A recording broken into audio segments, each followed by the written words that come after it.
What's up, Rockstars? Today I'm going to be playing some Bardsung with some of the developers. I'll be asking them questions, I'll be answering it. There's going to be a lot of info there, so if you're interested, stay tuned.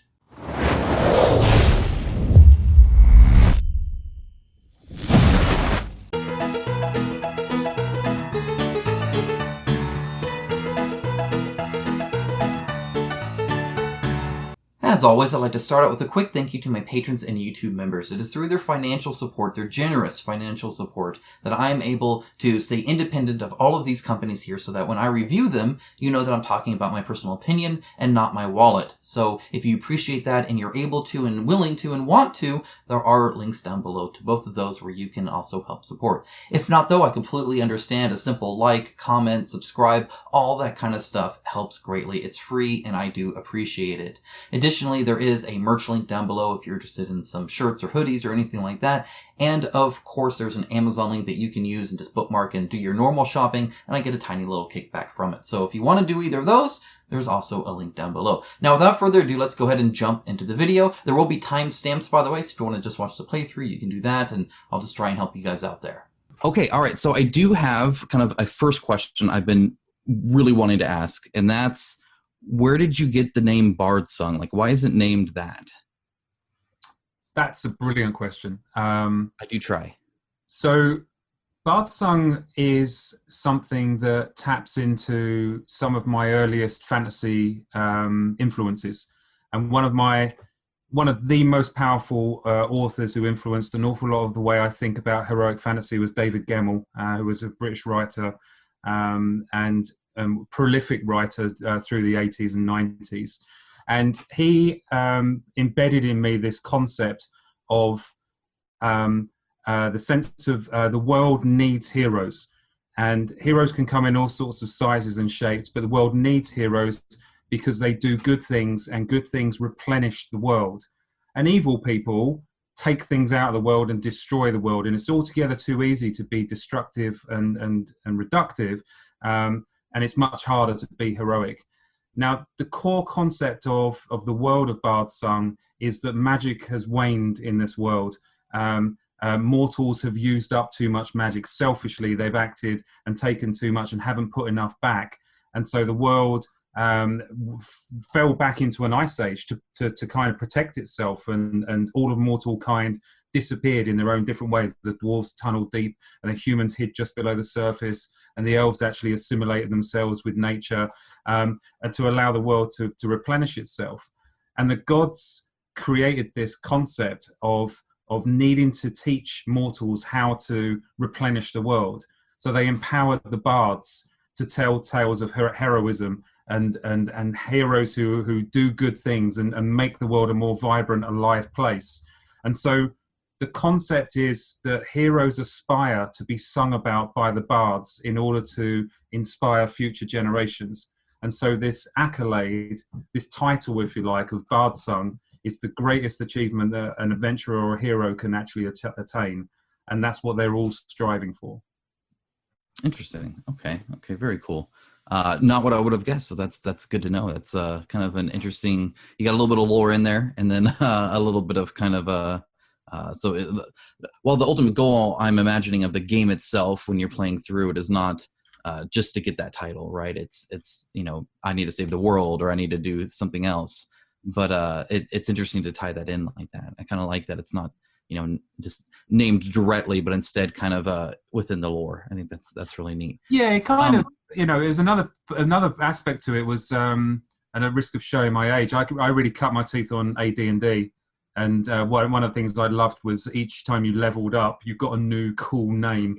So you went from a footpad to a cutthroat to a cutpurse and I kind of liked the idea of having titles as you go up, rather than saying I'm a level 4 rogue. I like the idea of sort of saying I'm a cutpurse now. Woo! What can I do? So it's kind of a mix of those ideas, really. Yeah. It actually kind of reminds me of, I think somewhat kind of almost common in fantasy. I know like Oathsworn does the same kind of thing, right? You are an Oathsworn and that title means something. So here it's Bardsung means a certain level of achievement and renown that, do you start the game as a Bardsung, or maybe you end the game as a Bardsung?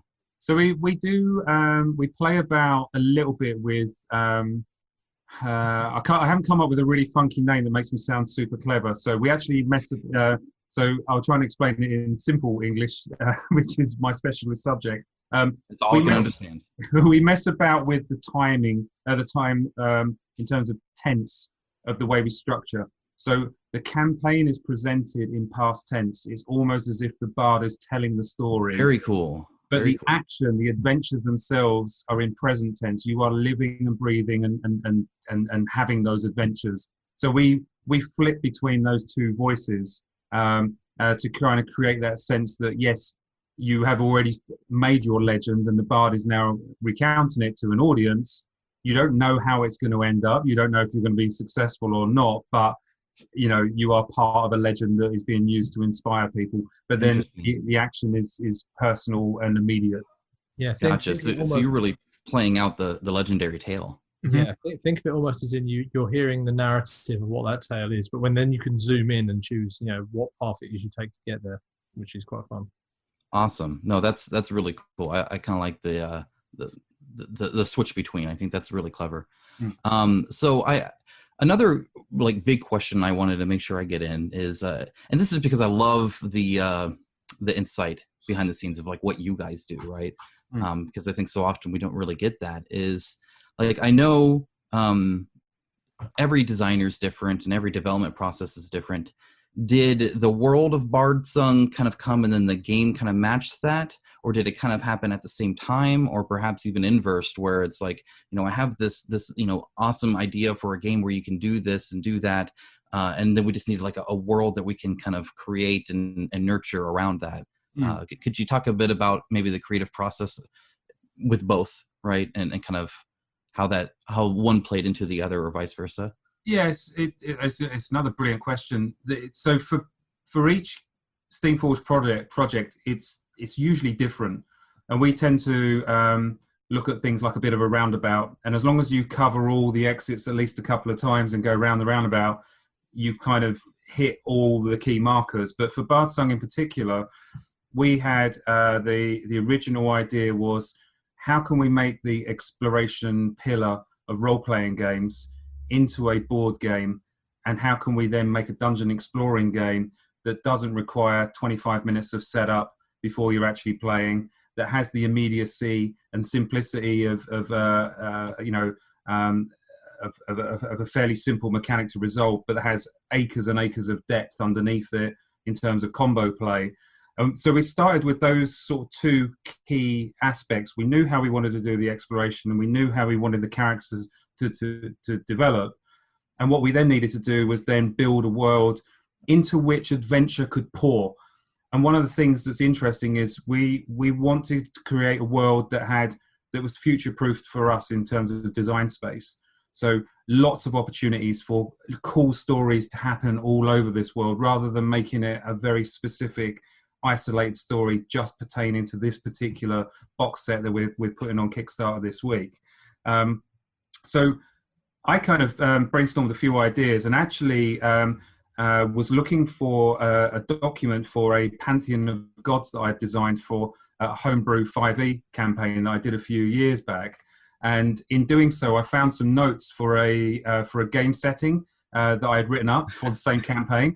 And I reread them, and I was like, well, this is absolutely perfect. This does exactly what we want. So it was a concept of a world that had gone into an ice age and was now thawing, and magic was flooding back into the world.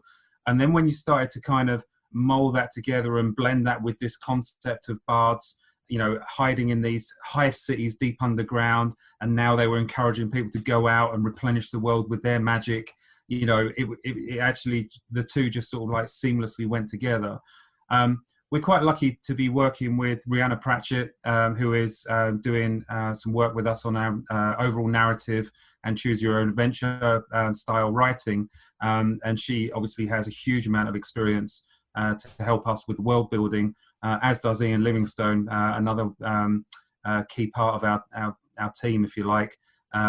So that was the genesis of it, if you like. But it's gone through the creative process where everyone kind of has a nibble at it. We mull ideas over, we try different things, but the core concept of a world that's gone dormant has now just renewed itself, and it's just kind of exploded in growth as kind of maintained a strong course throughout the entire process.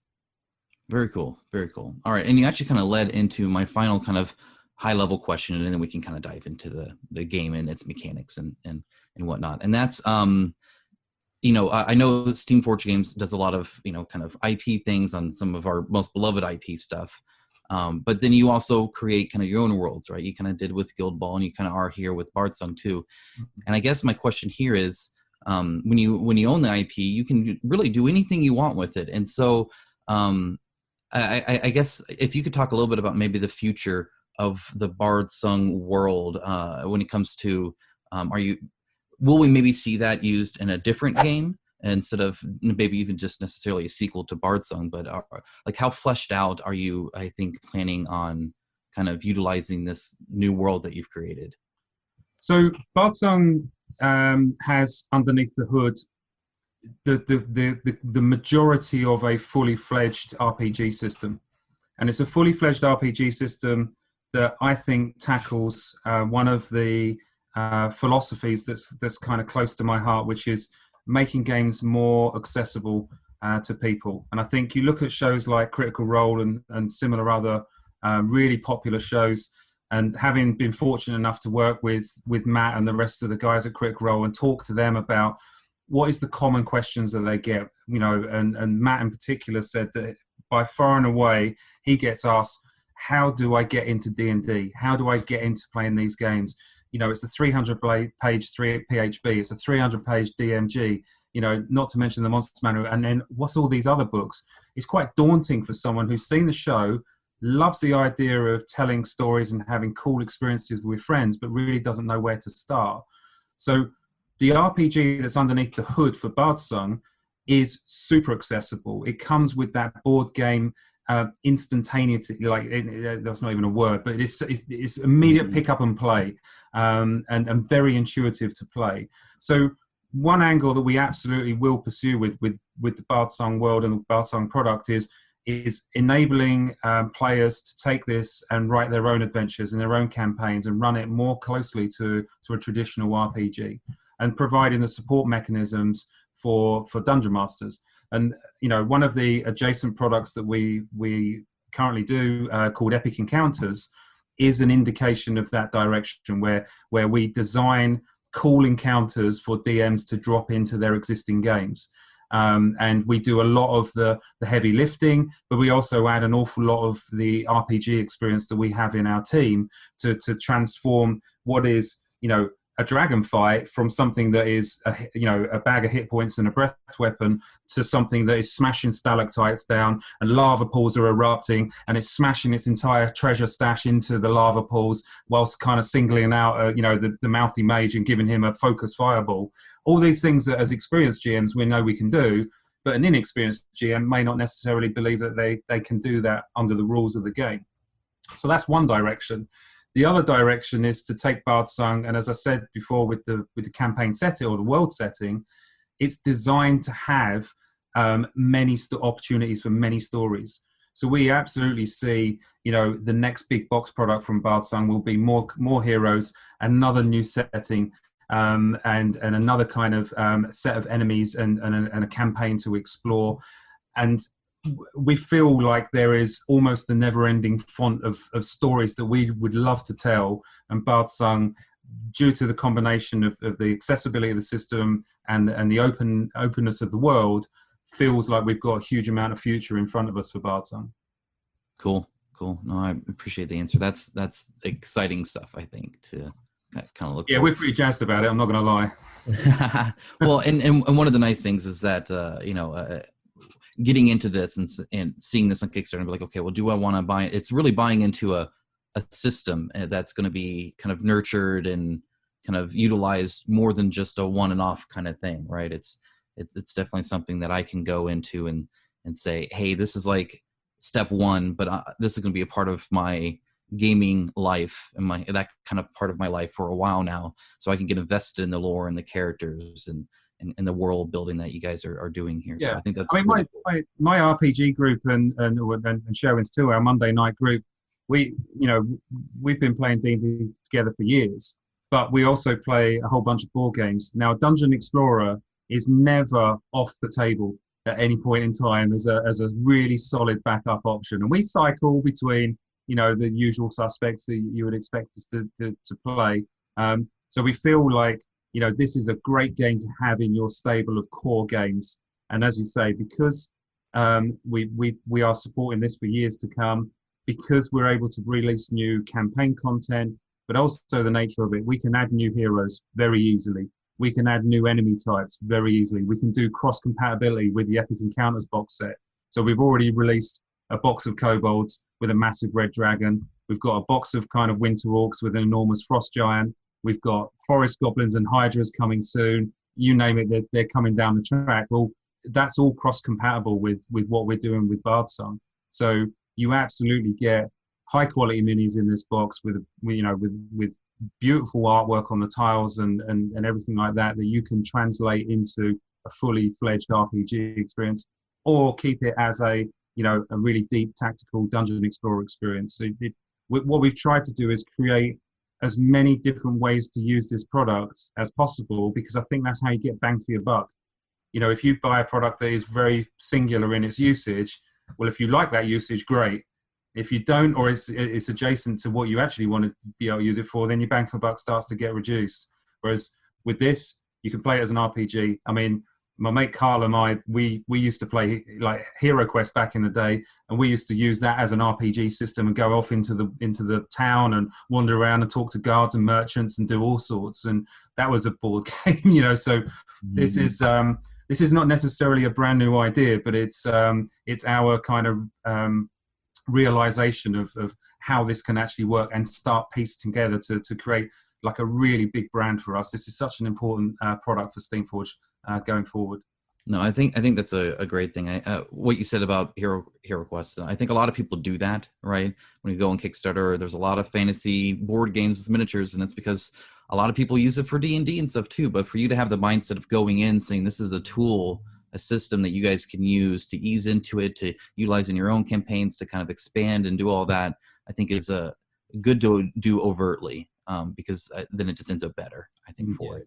I mean, one thing we always wanted Bardsung to be is very much an introductory product if you do have, a younger audience, for example. So say, for example, you're a returning gamer who wants to get your kids into this game, into sort of playing this sort of thing, or, a partner or somebody who's never really had interactions with tabletop experiences before. Bardsung, we've designed the onboarding and the actual way the rulebook lays out to be very tutorial based. So it is very easy to pick up and get playing, but also to kind of draw those people in, because we know, I don't want to sort of take guesses about ages of, your age, for example, but I know I'm here playing games and I am what I am because I played Hero Quest when I was young, when I was 10 years old.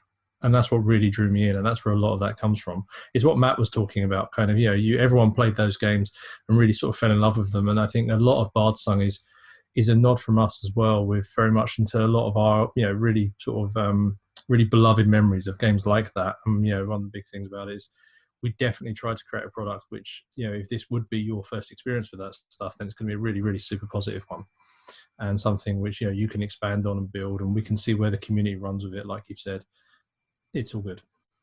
No, that's perfect. As somebody who has kids that are forced to, no, they're not forced to game, but while they've already had their first experience, it was actually with Descent 2nd Edition when I kind of got into it, and they just dived headfirst into it. They loved it. And so to have a system like this that's accessible to even at a young age, you end up growing up with it, and it becomes kind of formulates a part of how you think about fantasy or how you think about role playing and stuff like that. So I think that's really huge. I appreciate that maybe more than some, just because that's really what I did with my children, and I think it's amazing to have that product.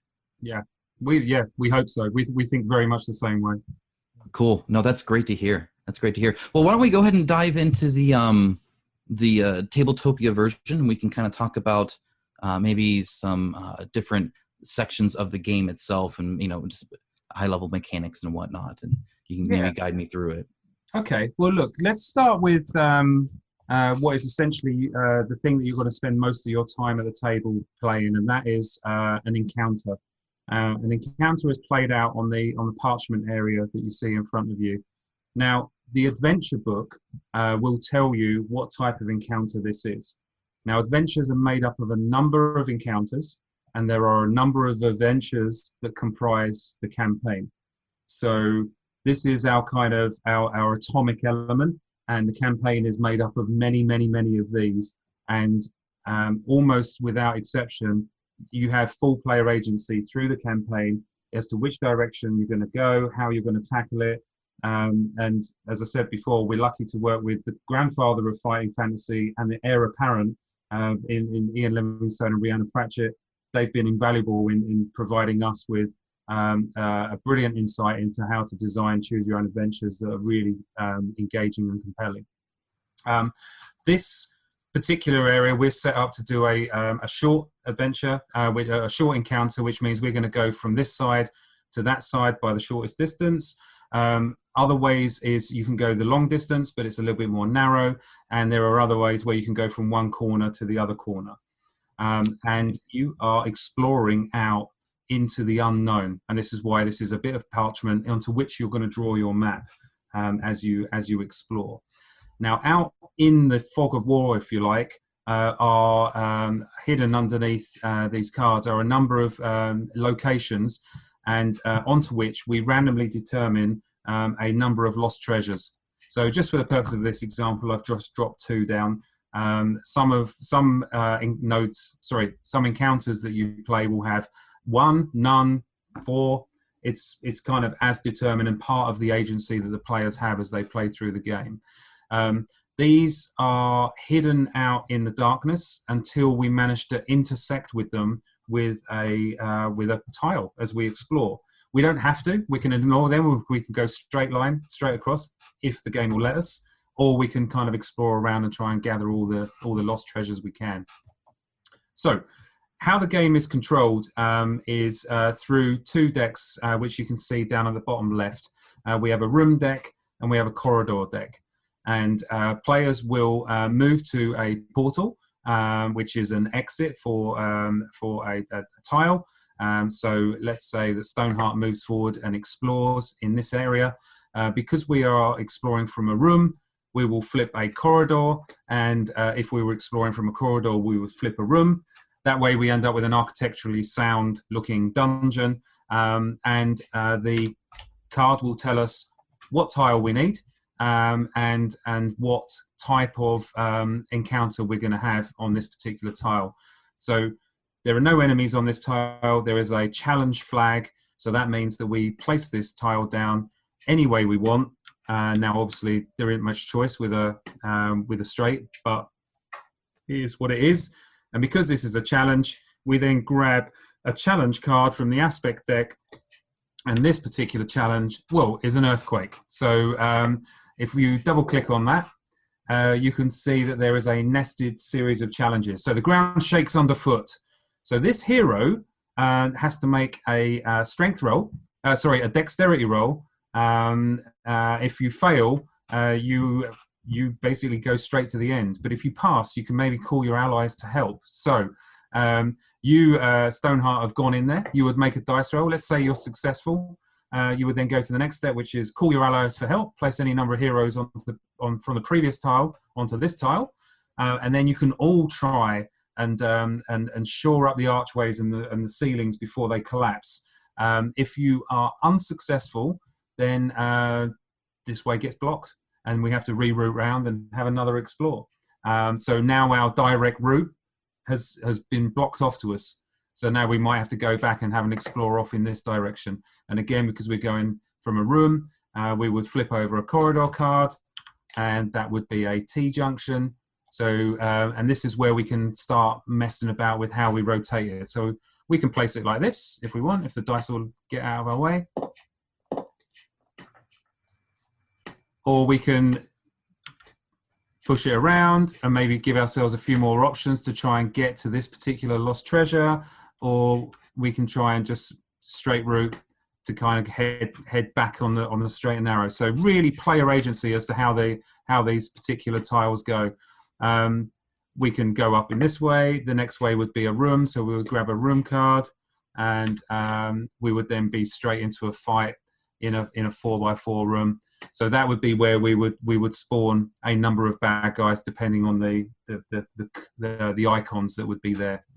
And that really is the exploration. You are going through, dealing with challenges, and as you can see, sometimes challenges will cause dead ends. Sometimes they'll cause that particular part of the dungeon to flood or fill with poisonous gas, or attract wandering monsters, or just do damage to you, or you lose treasure.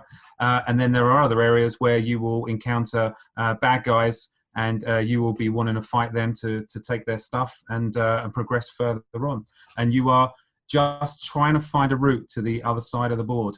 And it's a heck of a lot of fun when you get to the other end of the board and you look back, and every single time the dungeon is different. And every single time you look back and you think, well, that was a cool moment there. And I love that bit where the water flooded and we had to run away. And then, that wandering monster when it ambushed us was pretty nasty. It just lends itself to creating stories that you can kind of look back on and tell each other at the end of every single encounter. Very cool. Is the room deck curated at all? Like, are you adding some special cards into it on one time or another? Or absolutely. The game comes with a large vault deck, and you basically the adventure will tell you how to curate the room, corridor, and the challenge deck of the aspect decks. So if we want to take you down more of a spider-filled catacombs area, well, then you can swap out a whole bunch of the challenges to be much more spider web based or ambush based, and the corresponding rooms and corridor cards can be updated. What's really important to stress is when you open the box, the cards will already be sorted into your starting decks for the tutorial adventure. At the end of the tutorial, you will make your choice, and then at that point, you will start curating the deck as you go through. So every time you save the game and put the lid back on it and you come back, the decks are already curated. You're ready for the adventure that you're on, or the next adventure you're about to embark on, and you keep progressing through. So the room, corridor, the combat, and the challenge decks will all be very different by the time you get to the end of the game from what you start off at the beginning of the game. But we will do those changes incrementally, just a couple of cards each time. So you'll barely notice the upkeep, rather than having to do a full rebuild of the deck, as one big piece of overhead that you have to do. Awesome. It sounds very custom too, which is kind of nice. So that, kind of like how you said, once you look back at it, you're like, oh, I remember when we did this and we did this. That's our unique kind of setup. And it sounds like that just continues even long form, not just short form. Mm. There's also, it's also worth pointing out, there's lots of stuff in this as well, which it's meaningful decisions that will change some of that curation as well. So, for example, it may well be you find an ancient map, which means you can discard certain numbers of cards from the deck if you wanted to, or maybe that opens up pathways to a new area of the dungeon that you've not been to before, and that shuffles in certain cards. Mm. And there's other routes as well when you actually get down to your decision making, what encounters you want to go for. Some of them may have more traps, so the first time you're drawing a card, if it's not a trap card, then shuffle it back into the deck and draw a replacement, that sort of thing. So there's lots we can do to tutor and to change around how the decks, or manipulate how the deck works and how the players interact with it, that really gives them the sense that this is a very different, even though the actual platform of I'm trying to go from point A to point B is different, it is the same. The actual experience is dramatically different each time. We're also able to effectively give the game a memory, insofar as there are some enemy types that if you defeat them, you'll get a grudge token, which means that if you encounter them again, they'll remember you and target you specifically. There's ways of finding a lever in this particular level, pulling it, and then discovering that actually closed an exit at lower levels, or it opened an exit. You don't really know until you've kind of tried, and then you have to maneuver yourselves around and about through the dungeon. So we're actually able to track what the players are doing. So player agency is hugely important to us, and the impact of players' decisions is also hugely important to us, like the very best fighting fantasy books that we all remember and love. Although I like that. Although we've managed to convince Ian not to let us put permadeath in the game. That's also true. Ian is quite bloodthirsty. Yeah, we have, on that note, we have a concept of failing forward. We're not huge fans of being forced to grind the same adventure over and over until we're successful. So as long as you've progressed enough through each particular encounter, if you fail and you fail by one of the party dying, then you will fail forward. Which means that you will complete that encounter. You just won't get a treasure for it, or if you really fail badly, then you won't get XP for it either. And then you have the player choice as to whether to forge forward or whether to replay or not to try and get your level up to where it needs to be. So again, a lot of player agency in there. We're not going to enforce people to play the same thing over and over again. Nice. I like that. Highly appreciated.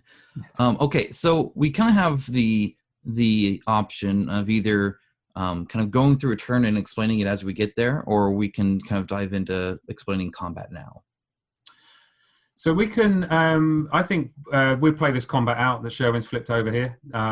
We can position ourselves a little bit more sensibly because it's highly likely there will be something more like this. And we can then talk through how combat works. Perfect.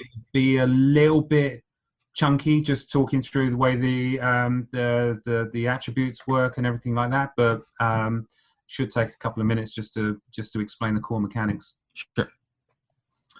Okay, so first things first, with a fight is we need to look at the marching order, and that is the row of cards that are at the top of the board. What we will need to do for this particular fight, because we're fighting brigands, is grab the brigand card and pull that into the deck. Now, one of the things that's worth stressing is Tabletopia is not nearly as good as Real World. In Real World, we can just scoop the cards up, give them a quick shuffle and deal them out. So it will take seconds. In Tabletopia, it's a fraction more clunky. But the order in which we activate is randomly determined each turn. And what that does is that freshens the game state every single battle round, and it creates a new combat puzzle each and every time. You really need to think through who's going to activate, who's in trouble, what are the bad guys going to do, what can you do to help, how can you best use your turn. And this is where experienced players will really lose themselves in the depth of possibilities here. Whereas new players, or players who just want to get down and Leroy into a room, well, you can do that because every hero is super effective. So it really is a game that can calibrate itself to your own group and how in-depth you want to be with your tactics.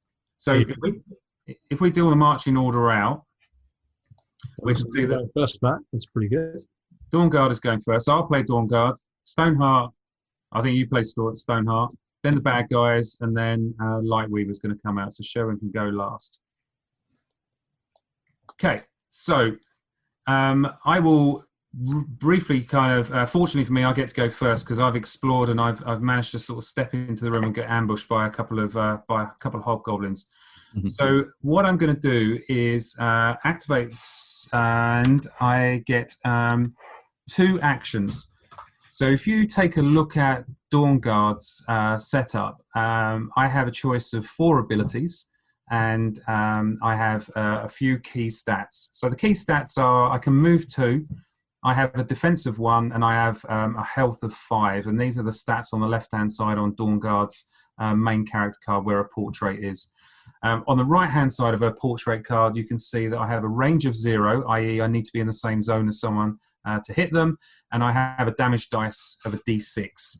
And that will all become apparent when I use my core ability, Guiding Strike, which is a wisdom-based attack, as you can see from the wisdom icon, which is currently +2. So this is a d20 plus system. So I am d20 +2 to get my attack roll against the hobgoblin that I'm standing right next to. So I'll roll that. 12 plus 2 is 14. So we have a look at the Brigand card, which I'll just bring over here just to make it a bit easier to see.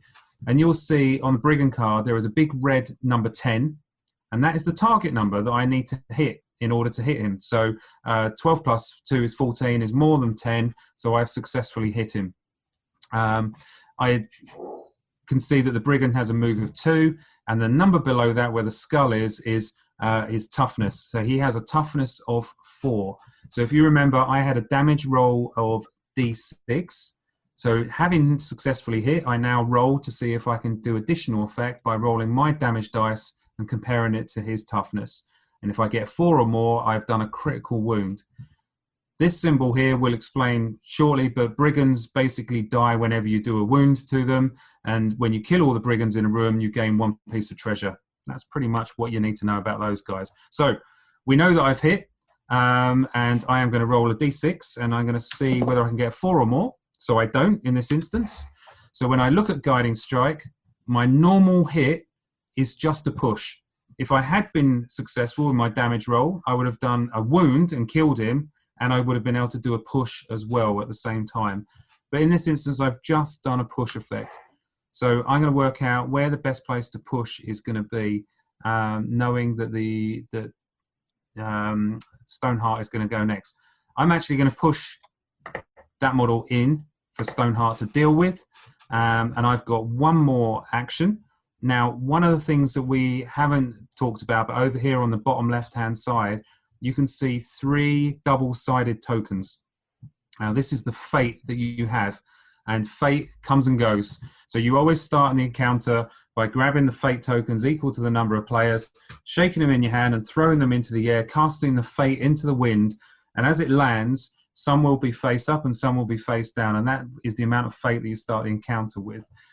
Each hero has a unique way of creating fate, and if you roll a natural 20 or a natural 1, that also generates a point of fate. Spending fate is where you can do really cool stuff, and when you look at your abilities, in the top right corner, you will see some abilities have a golden bee, and that means that you need fate in order to power them up.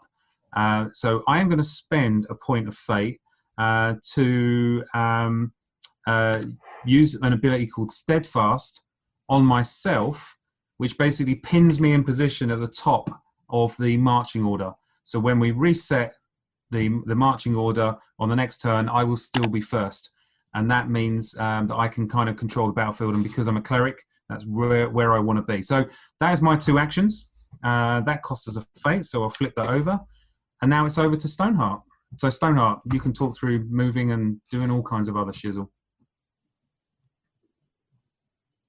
Oh, actually, you're Stoneheart, aren't you? Yeah. I don't know if I can or not. I thought it was Sherwin. No, that's cool. All right, so let's have a look at Stoneheart stuff. Okay, so you've got a hobgoblin right in front of you, right? The hobgoblins are going to go next, and we use a really simple AI system for the bad guys that really throws up a huge array of different responses. Now, we know the hobgoblins are ferocious. That means that they are going to try and attack someone in the same zone as them, first of all. And if they can't do that, they're going to try and get an unengaged enemy. And if they can't do that, they're just going to dogpile onto the nearest person. So, you know, all of these things are good for us to know. If you look at your abilities, you have one which is Balance Thrust. That's your core ability. You can use that without fate.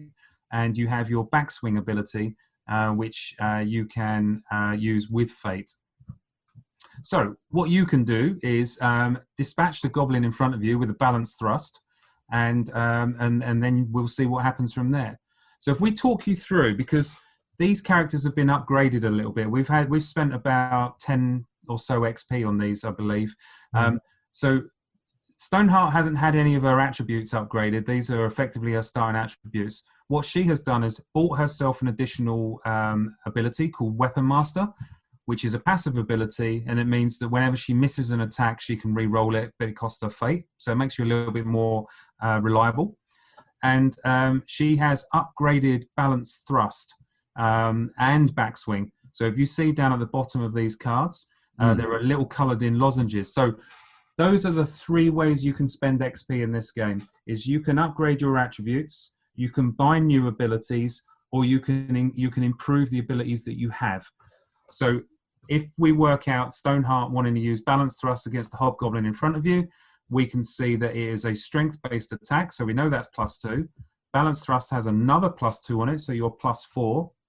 So you're rolling D20 +4, and you're trying to get a 10 or more to hit. So if you want to roll a D20... Aha. Hey, there you go. So there we go. Is going to hit, so you get a point of fate, which is glorious.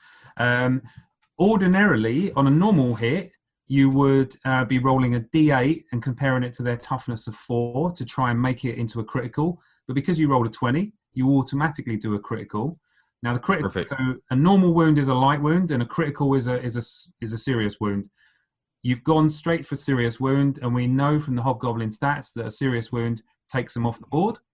So that Hobgoblin is, as we say in London, brown bread. Where's the card? Oh, it's over there. Okay, sorry. Yeah, everything moved. No, I apologize. That was my bad. That's cool.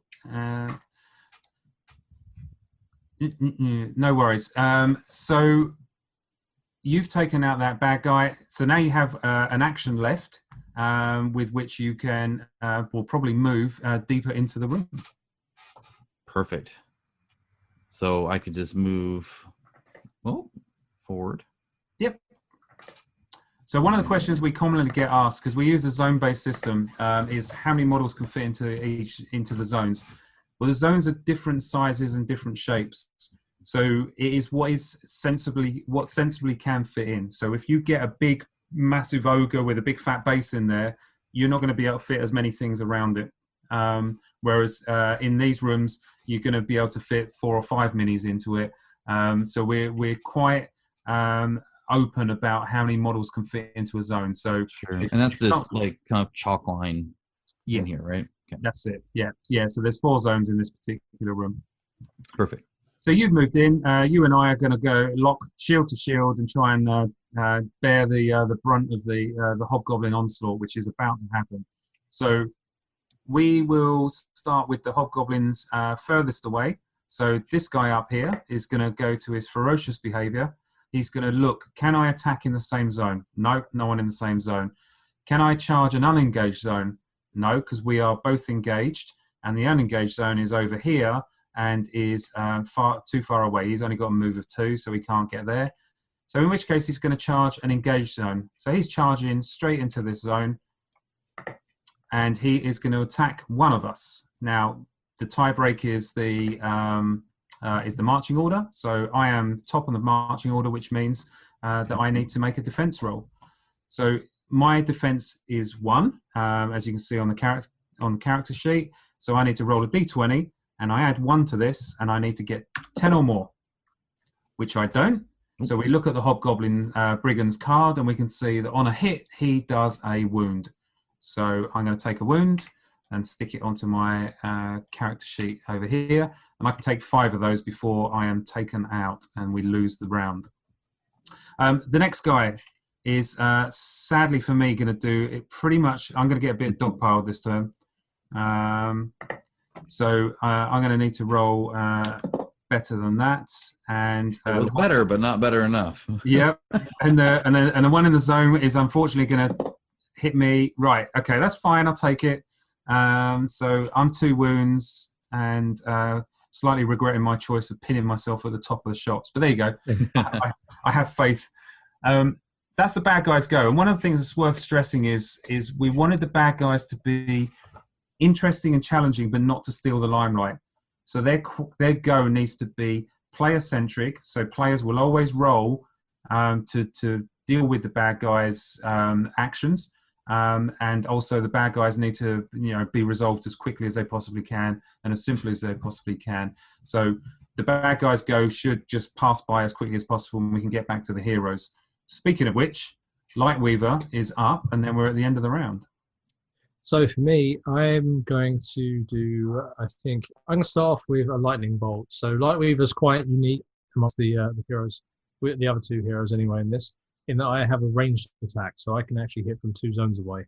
The flip side to that is I'm not so good up close and personal. I actually can't hit anybody in the same zone. So I'm going to use that. Now, we do have some fate points.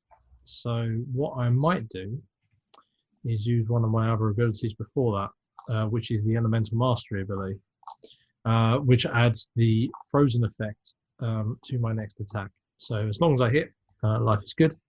And that's what I'll do. So I'm going to make an attack using Lightning Bolt. This is an intelligence test. Excuse me. And I have +2 to that. So make my way over to the dice. That one's showing 1, so that's obviously run out of batteries. Let's try this one. 13 feels good, and I'm obviously shooting the grunts up in here. So that looks good to me. What I will then do is roll my damage dice, and Lightning Bolt special rule says I roll 2d6 and choose whichever one I want. So Which one was the 6? Just going to do that. Well, a 5. I'll take the 5, and that's enough to beat the threshold of the goblin. So that's actually going to take the brigand and remove it from play. It's dead. That's a serious wound, so the brigands go down. So just while we're there, though, there's a couple other things I could have done with that. I mean, obviously that would apply the frost effect, although that wouldn't really necessarily do too much. The other thing I could have done with that, which is interesting, gives you an idea of some of the tactical depth stuff I could do. So if we just drop this one back in here, is I could have used Azure Leap, which is worth just a quick look at. So on that one, I can place this hero up to 2 zones away. And after placing them, I can resolve a push against all enemies of the same zone. So this is actually something where I've got quite a bit of flexibility here. I could use that if I wanted to kind of get myself away. So let's say I had an enemy in the same zone come to get me, and I could use that to escape to then lightning bolt next turn, because obviously I can't hit a point blank range. Or I could use this to jump into the same zone as you guys and then immediately push the enemies out of the way. So now we've had a tactical reposition. And a lot of this is really what I think dives into the heart of what we've made with Bardsung, which is there's always meaningful decisions for players to make. There's always something that you can kind of look at this and go, oh, okay, so combat is super straightforward, super simple to do. You know, I roll a dice, I add a modifier, and then, you know, I have a simple damage roll to resolve. But there's lots and lots of depth once you actually start looking at the interactions between what the models are doing. There's lots of stuff where you can start looking at how combat works in terms of your abilities and start thinking out of the box how to do interesting stuff. My Azure Leap might look like it's purely there to help me escape from things, but actually you can use it in a very much combat kind of, you know, in a very aggressive way if you wanted to. Yeah, definitely. Almost jump into the thick of things. Exactly. Yeah. Okay, so basically what happens at the end of each round, so we'll go through those cards. Back 1 second. Okay. Yeah. We will then scoop up all the cards and shuffle them and dish them out. And while we're doing that, we would then roll for a wandering monster check because we're making that. No, don't do that one because that one's got the token on it. That's right. We're making a heck of a lot of noise, so we might attract a wandering monster. So we roll a d6, and on a 5+, a wandering monster will appear. So not this time. If the wandering monster appears, it appears here, and it starts to pursue us through the dungeon.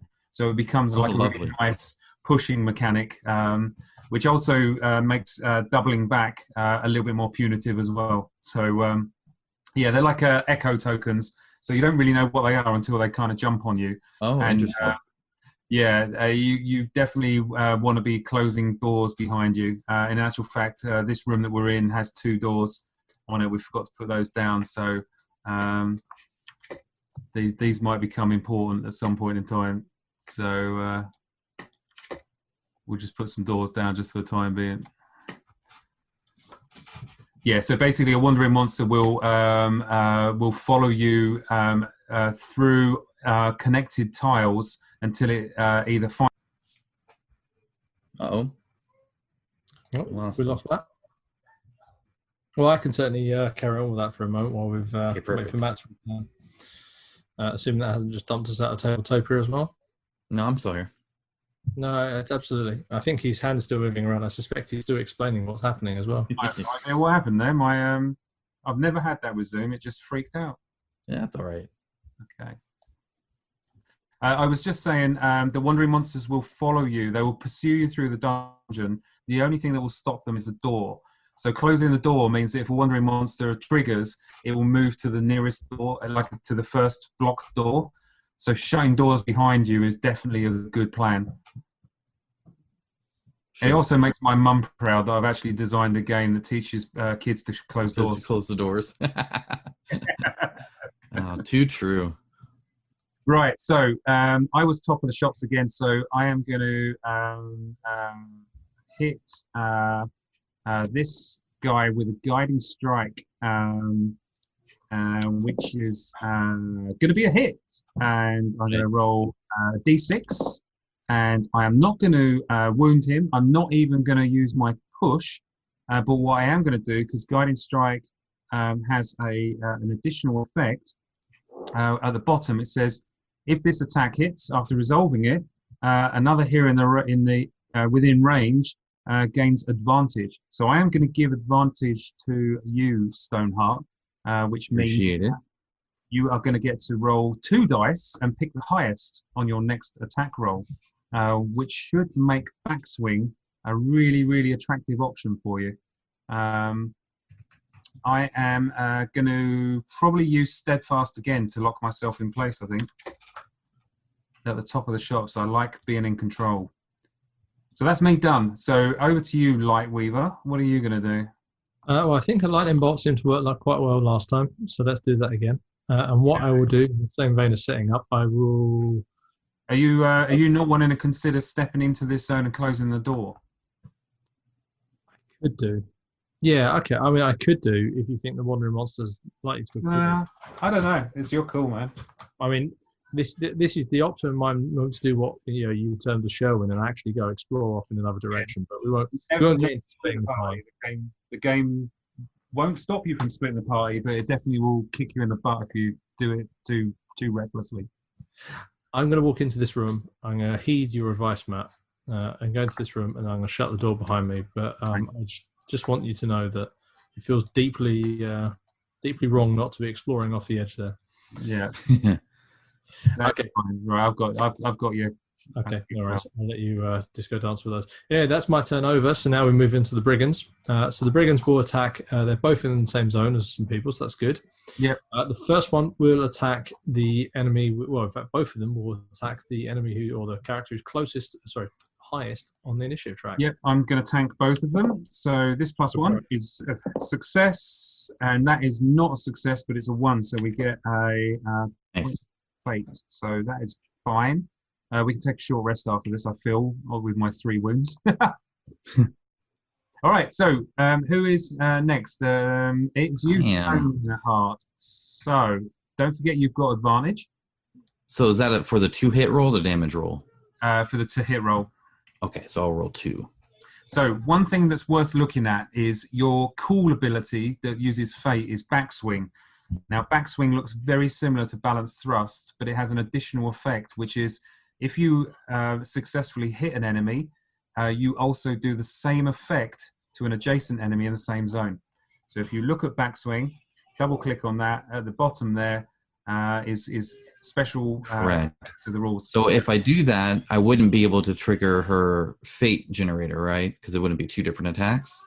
You might be able to do that if there's still a hobgoblin standing. But if there is. Yeah, so here's the setup is what I'm hoping for by giving you advantages.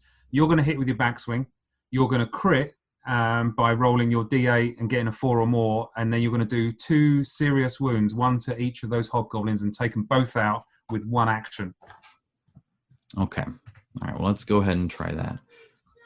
So I need to get a... Trying to remember what I need to get first. So look at backswing. So backswing is a strength-based ability. So you've got +2 there. The +2 plus the +2 there, and the +2 there. So you're +4 on this, and you have got advantage. So you're rolling 2d20, and you are looking to add 4 to the highest one. 16 + 4 is 20. That's definitely more than the 10 that you needed. So that's a hit, and your advantage token goes away. And now you are rolling your D8 damage dice because you are a warrior type. That's a D10. That one there, the red one. That's it. You roll that. You want 4 or more. Boom. Okay. There we go. So that means that you convert your normal hit into a critical hit. You've done a serious wound to that hobgoblin, and the special rule of backswing is you can do that same effect to an adjacent enemy. Now, what's interesting about that ability is it means that you can take out mooks like brigands, like for days. But if you can engineer a situation or see a situation where there is a low harder to hit enemy next to a heavily armored enemy, you can now use that to kind of flip them in place and start doing damage to them via their weaker, exactly. Get the easier to hit, and then that damage is then still onto the guy that's buffed up. I like it. So there's a degree of subtlety to that ability that you can use to your advantage if you can spot those opportunities. And this is where the core concept of combo play really comes in. I love playing Dawnguard because she is all about setup and maneuvering enemies and friendlies to where they need to be to try and create cool combos. And Stoneheart is all about dealing the combo. So I'm putting the golf ball on the tee and you're smashing it down the fairway. I like it. Every time. Yeah. And that really is just one example of the combo play that we have. We have Lightweaver, who is brilliant at generating fate points for the party. We have Nightfeather, who is great at hit and run and isolating targets and taking out, single targets. So you really have a lot of tool set available to you. And we talked briefly about how you upgrade your character in terms of spending XP on your attributes and on your buying new abilities and upgrading abilities. What we didn't say is each character comes with 10 archetypical abilities for their class. So Stoneheart comes with some 10 fightery type abilities. You can buy abilities from other people's classes.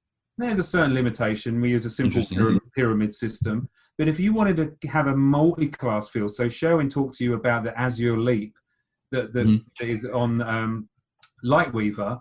Well, there's nothing to stop you buying that ability and sticking it on Stoneheart. And now suddenly Stoneheart's effectively got... leap into combat. And a flash forward into combat and then basically a whirling dervish, if that's the way you want to build her.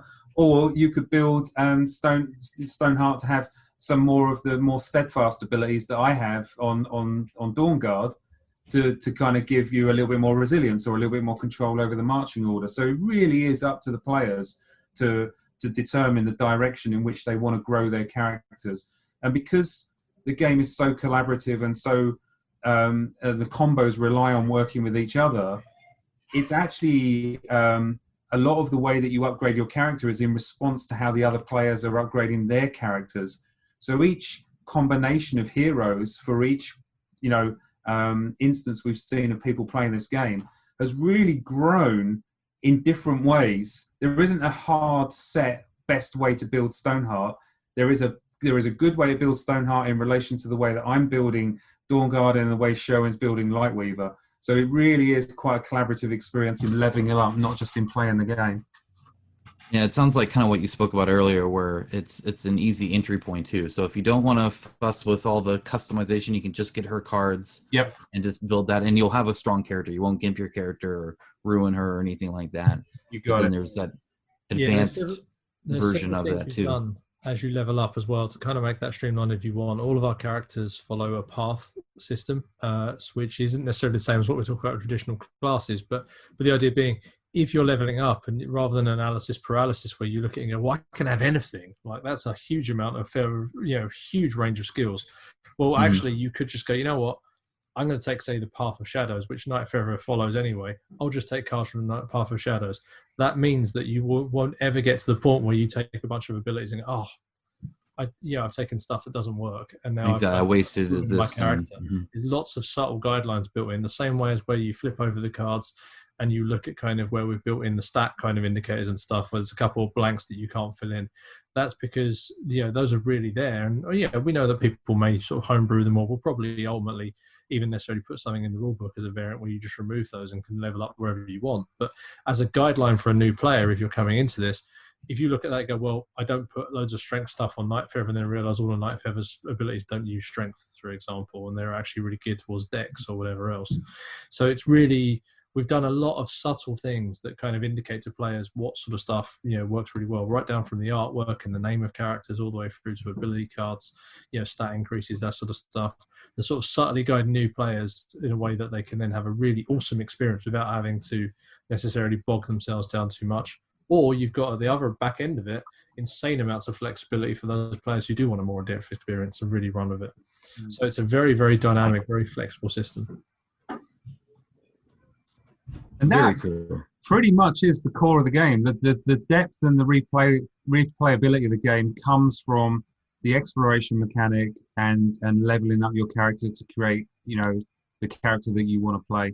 And it's, really addictive, actually. The fact that we complete this encounter, we all get an XP.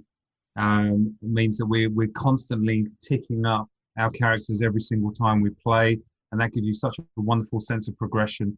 And of course, some of the more expensive, level ups mean that you might have to save up a little bit. But again, that's not a bad lesson to teach kids. If they want to get that +4 strength, they're going to have to save up for four encounters before they can spend the 4 XP they need to. Yeah, exactly. And then it goes to that long form progression then too, which is always kind of nice to have. Yeah. And that, in a nutshell, is the Bardsung experience. Very cool. Very cool. Different than I was anticipating, but in a good way. I really like the idea of the kind of random growth of the dungeon, essentially, as you kind of delve deeper and deeper into it. And then it sounds like you're able to pick between long ways versus short ways and stuff like that, which can definitely help if we're in a little bit of a rush or something like that we can kind of go through it. Or, do we explore that area, or do we just beeline it if we can, and stuff like that, I think is really versatile, which is cool for sure. Good. All right, so I'm going to go ahead and wrap this up, and then we can stay on for a brief moment and do a quick chat if needed. Okay, so is there anything for me or anything you want to talk about or mention, or that I should maybe talk about or mention, or whatnot? I don't think so. It's always one of those kind of things where we show someone, and there is that kind of almost temptation to go, is that it? And it's like, this is a game that's designed to be really easy to tell someone how to play it, and really easy to get into. And bear in mind that these characters that we're kind of hand-holding you through are about 6, 7, maybe 8 hours of gameplay into their careers. So you will have a couple of game sessions under your belt. And within 2 turns, you pretty much could see what options you had and what you could do. So you were kind of up to speed within a couple of turns. Definitely. So really, the depth of the game comes in the more we play it together, the more our characters expand. And I think that is the really important aspect to kind of get across, is it's so easy to explain how to play this game, and yet has so much depth to discover in there that it's going to keep you coming back for more over and over again. And exactly. There's 60 or 70 hours of gameplay in one playthrough of the campaign. And the way we've designed the story is that most people, to get the most out of it, will want to play the campaign a couple of times. There's multiple endings to discover. There's multiple facets to kind of view the story that's happening in the Lost Citadel, into which the hobgoblins are kind of currently ensconced. So it's quite a lot of game to get your teeth into. So I think hopefully that kind of came across in the explanation of it. But the game itself plays fast, resolves fast. Zones are hugely advantageous for that from a design perspective, because you don't have to worry about pixel counting. You don't have to worry about who's engaged with who and who's doing what. You just smush them together in a zone, right? It's even better in the real world. You just literally slide your dude into a zone and he's there. Is he in the corner? Who cares? He's just in that zone. And what that means is that simplicity of movement resolution and engagement resolution actually gives us a complexity budget that we can spend on the levels of interactions that the abilities have, which we wouldn't have if we went with a more traditional pixel-based system. Because a pixel-based system greedily hoovers up some of your complexity budget, because you have to explain things like, if you're adjacent, if you're leaving a zone, if you're doing this thing and that thing. We've saved that. So I'm a massive fan of zonal-based games. I think that they add so much more than they take away. I don't think they take away anything, if I'm honest with you. I know some people prefer a little bit more of a sensation of freedom of movement, but I kind of dispute that personally. But I just think Zones was that epiphanal moment that we had with this game, where we just went, now we can do all the things we want to do with the abilities that before we were struggling. The text on the card was this deep. Now it's just like, bang. Exactly. So much. It's either one, you just have a number on how far away they are. Yeah. I'm kind of a fan of Conan. And so I fully appreciate the zone style gameplay. because I think that combined with a very quick resolution of combat, where once you roll it, you know what you got, and then there's not really a whole lot of fussing about it. I think is something that a lot of us actually really I think so. And I think the other thing that we try to do as well, which is more my experience of D&D, and especially, I don't know about how you found it through lockdown, but a lot of my D&D is now online, and it's ever so slightly more laborious waiting for someone else to take their turn than it is in real life. At least in real life, you can shout at them or throw like popcorn at them or something to kind of hurry them along. But you're trying to observe good mic behavior. You kind of go, "Come on, Gav, for the love of just exactly." Yeah. Yep. So what we wanted to do is we wanted to create an easy to understand, when you're going next, so it's visual. We also want to create an ever-changing state. I love RPGs where the initiative changes every round for the effect it creates. I hate RPGs where the initiative changes every round because of the housekeeping, the bookkeeping that you've got to do every turn. Whereas with this, you scoop out cards, you shuffle and you deal them, it's 10 seconds or less, right? So I get the upside of an ever-changing initiative order. And there will be abilities out there. So like Night Feather has an ability that allows them to leap up a couple of initiative slots. So, like quick reactions or something like that. I can't remember what it's called, but there's build paths there to kind of manipulate that marching order. But what it means is every player is actively engaged, even when it's not their turn, because they're looking to see when it is their turn. They're looking to see how the game state is changing. And more importantly, you get 2 actions and it takes you 10 seconds each to resolve. Bang, bang, right, my turn is done, on to the next person. So you saw there the combat round can easily be resolved in 60 seconds or less. Yeah, so we're cycling through at a really fast rate of knots. The game feels like it has a lot of pace and a lot of energy as a result of that. And everyone stays engaged that way. The worst thing about D&D is or other there are other RPGs out there, is, okay, I've done my go, all right, cool. And then you pick the phone up and then you're like, right. Yep. Do you know what I mean? Like, no one's engaged in that. No one's paying attention. No one's enjoying when someone does something cool. Well, that's not fun, right? We want everyone to be in it. And especially if you're kind of doing separate things. Like you had mentioned how like this game almost punishes you if you separate too much, right? Like you kind of got to stick together. Yeah. And that helps, I think. I think there's a couple of points for me which I really like about this, in the sense that, and they're a bit more from the innovation sort of perspective, is the first thing that I think is really cool is the fact that the marching order actually becomes its own battleground. So at that point you start to have, we have some enemies, for example, that actually manipulate and interact with that in a very direct way. Like we talked about some having like an enemy that has a card here and a card here, and then they slowly condense in and hit anybody who's still left in the middle at the end of the round, for example, and stuff, which is kind of interesting. So it's got that kind of almost, it's a mix between like a sort of JRPG style computer role-playing game, but mixed with like a boss fight in God of War, like on the PlayStation, where you've got like these big sweeping attacks. So imagine, a boss activates and the 2 cards or the 2 heroes either side of that card are the targets. So it's on the marching order, not on the actual battlefield. Yeah. So they're raining down like hellfire from above.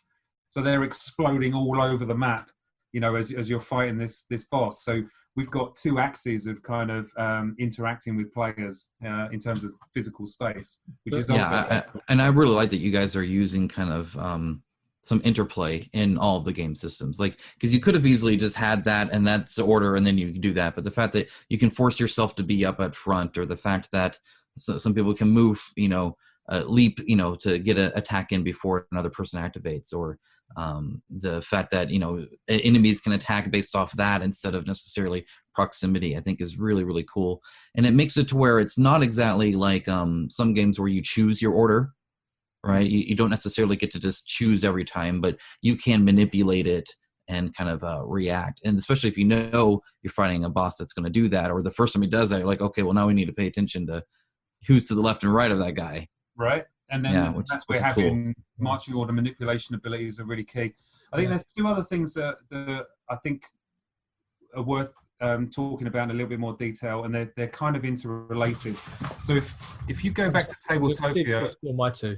So I'm going to grab the Brute card and I'm going to drop it down. If you double click on the Brute card, There's a couple of things that you can see.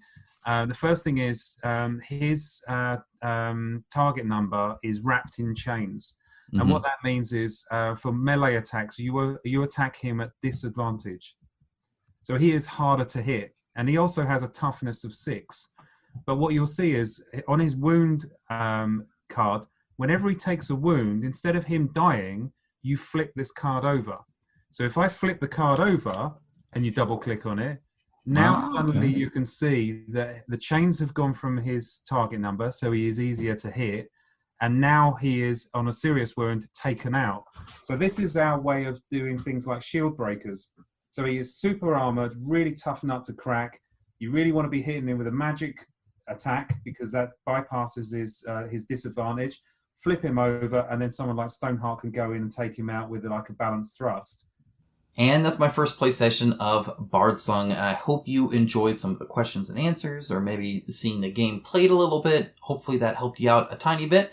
I will be playing against some bosses later, and so I'll be able to see those boss mechanics and again be able to kind of ask them questions and whatnot. And so if you have a question that you'd like answered and you'd like me to kind of ask them, let me know in the comments below. I'd love to kind of read what you guys are looking into and hopefully try and capture some of that. Additionally, stay tuned for that playthrough. If it's helpful, if this was helpful, do let me know. Go ahead and comment below and let me know, because this takes a lot of effort for me to go ahead and, take time out of my day to play the game and kind of meet with them and synchronize with them. We're in different time zones and all that. And then, of course, editing it, putting it all together. So if you appreciate that and it was helpful, do let me know. That being said, I hope if nothing else, you got a little bit of entertainment out of this. And I'll be talking to you guys again very, very soon in my next video. See ya.